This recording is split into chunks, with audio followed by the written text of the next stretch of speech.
여러분 안녕하세요.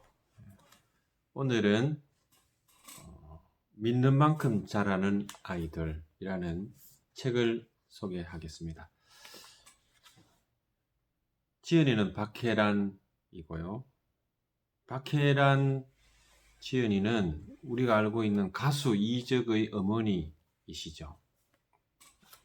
이 책을 읽다 보면 평소 제 철학과 일치하는 부분이 많아서 읽고 또 읽고 곱씹게 되는데요. 아이들을 소위 우리 흔히 공부 잘하는 아이들이 간다는 서울대학을 3명 다 보내고 더 유명해진 책입니다.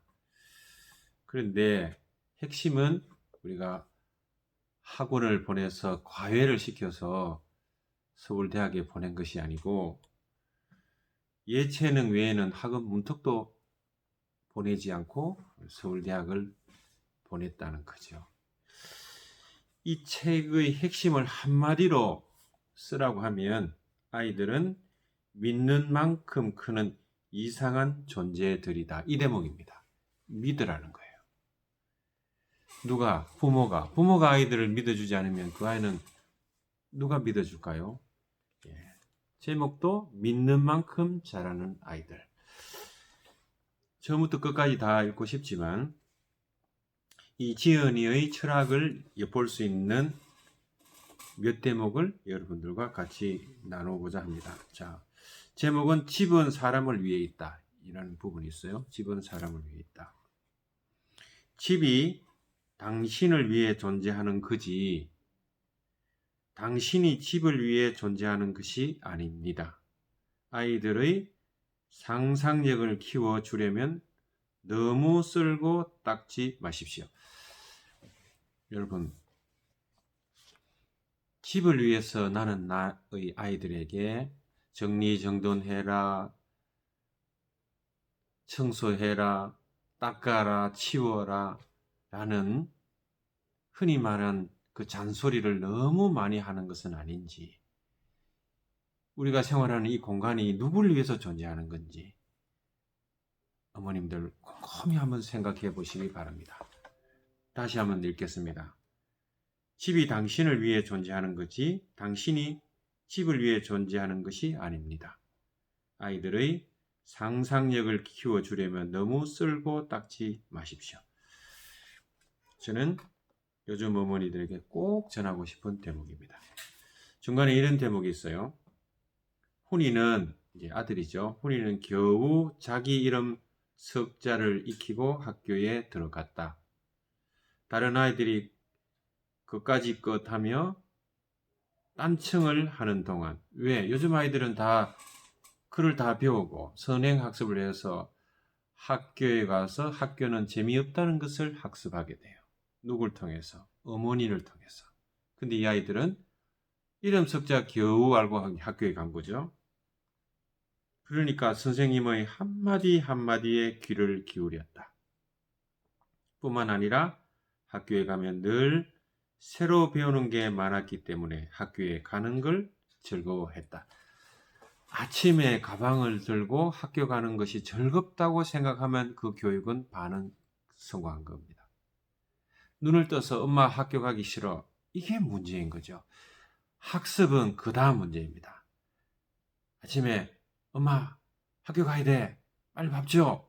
이러면요. 그 아이는 벌써 교육의 출발점에서부터 성공한 거죠. 근데 학교 가는 것이 재미있어야 되는데 갔더니 다 아는 거고 다 들었던 거고 하면 학교는 재미가 없는 것이죠. 학원 한번 보내지 않고 이름 석자 겨우 뗀 아이들이 왜 서울대에 갔을까요? 제가 지금 여러분들 서울대 갔다는 것을 강조하는 게 아니에요. 제가 드리는 핵심을 잘 이해하시리라 생각이 됩니다. 이 어머니가 이제 아이들이 좀 컸을 때 이야기입니다. 내가 저녁 설거지를 마치고 책상에 앉으면 텔레비전에 넋을 빼던 녀석들이 하나둘 의자를 갖고 옆으로 온다. 아이들이 가장 듣기 싫어한다는 말, 그리고 엄마들이 가장 많이 한다는 말인 공부해라. 이런 말이 우리 집에서는 전혀 필요 없었다. 왜? 엄마가 설거지 마치고 책상에 또 앉아 있으면 공부해라, 공부해라 하지 않더라도 아이들이 저절로 책상에 다가 앉더라 그 이야기입니다. 제가 지난번에 말씀드렸던 물듬 이론. 나는 엄마가 말하는 대로 생활할 거야. 이것보다는 나는 우리 엄마가 생활하는 대로 또는 엄마의 모습대로 살 거야. 이게 가장 중요한 거죠. 공부해라, 공부해라가 없는 집안은 얼마나 여러분들이 행복하겠습니까? 그러려면 어떻게 해야 되느냐? 엄마부터 책을 봤다 그 이야기입니다. 밤늦게 귀가하던 남편은 엄마와 아이들이 커다란 책상에 둘러앉아 공부하던 그 장면이 항상 감동적으로 보였다.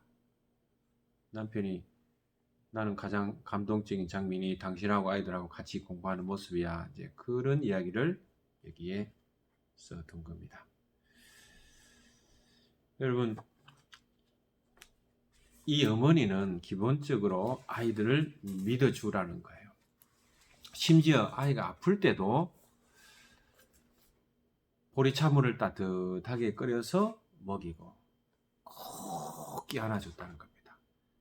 심지어 무엇을 믿어줬느냐? 너는 너 스스로 치유할 수 있다는 우리 몸속에 있는 자연 치유력까지 믿어주었다는 거죠. 우리는 뻑하면 소아과 가죠. 요즘 열이 조금만 높으면 소아과에 가거나 부모님들이 과잉 반응을 하죠. 제 친구 중에 소아과 의사가 있습니다. 농담 삼아 제가 친구에게 이런 이야기를 했습니다. 친구야, 요즘 저출산으로 애들이 없어서 소아과에 오는 소아 환자가 줄어들면 병원 경영이 어려울 텐데 너 어떡하냐? 많이 힘들지 않냐? 제가 그랬더니 친구가 전혀 그렇지 않다는 거예요. 아니, 저출산으로 애가 없는데 아무래도 환자가 적을 텐데 걱정이 돼서 그래. 그랬더니 괜찮아. 옛날에는 한 명이 병원 하나 왔는데 10명 중에 병원이 한 명 왔는데 요새는 한 명이 10분 오기 때문에 아무 상관없어 그러더라고요. 물론 농담을 좀 섞어서 한 이야기겠죠. 옛날에 10명 중에 한 애가 병원에 왔는데 요새는 한 애가 10분 오기 때문에 상관없다는 거예요. 여러분, 좀 비약된 이야기지만 그만큼 우리는 병원을 자주 간다는 겁니다. 필요 이상으로 꼭 필요하면 가야죠. 우리가 병원도 필요 이상으로 가고 아이들에게도 필요 이상으로 선행학습도 너무 많이 시키고 왜? 이 부모님의 생각으로 그렇게 하는 거죠. 이런 부분들은 우리가 곰곰이 곱씹어봐야 될 내용인 것 같습니다. 이 책 전반에 흐르는 내용은 믿어주자. 내가 믿는 만큼 내 아이는 잘한다. 심지어 이런 내용이 있어요. 한 아들이 엄마 나는 서울대에 못 갈 것 같아 라는 이야기를 했다는 거예요. 얘야, 네가 서울대를 못 간다고 하는 순간 너는 못 간다. 서울대는 다 천재들만 가는데 내가 갈 수 있을까? 그렇게 생각하면 못 간다. 그러나 네가 갈 수 있다고 생각하는 순간 너는 갈 수가 있다. 어머니는 아들을 믿어주고 아들의 신념도 믿어주고 아들의 자연 치유력도 믿어주는 어머니였습니다. 제목도 믿는 만큼 자라는 아이들. 아이들을 키울 생각을 하지 말고 우리는 이래라 저래라 학원 가라 이거 먹어라 저거 먹어라 이 영양제 먹어라 우리가 지나친 개입을 너무 많이 하는 게 문제죠. 선인장에 물을 너무 많이 주는 게 문제죠. 사실은 이 어머니의 이야기입니다. 아이들을 키울 생각을 하지 말고 자기 자신을 키우면서 아이들이 커가는 모습을 그저 따뜻한 눈으로 바라보는 것이다. 그러다 보면 아이도 행복하고 부모도 행복하게 되더라는 이야기가 이 책의 핵심입니다. 우리가 아이들을 믿어주고 따뜻한 눈으로 바라보자. 믿어주자. 법륜스님께서 이런 말씀을 하셨어요. 애를 낳았을 때 힘들게 키우잖아요.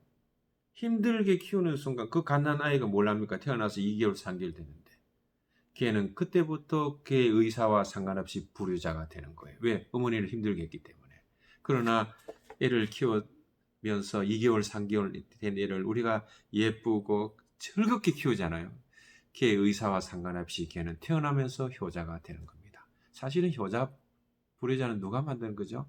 부모가 만드는 겁니다. 그렇잖아요. 걔는 태어나면서 불효자가 되고 태어나면서 효자가 되는데 누구에 의해서? 키우는 엄마에 의해서 그렇게 되는 겁니다. 엄마의 마음에 불효자로 큰 애가 어떻게 밖에 나가서 다른 사람에게 믿음을 받을 수 있겠습니까?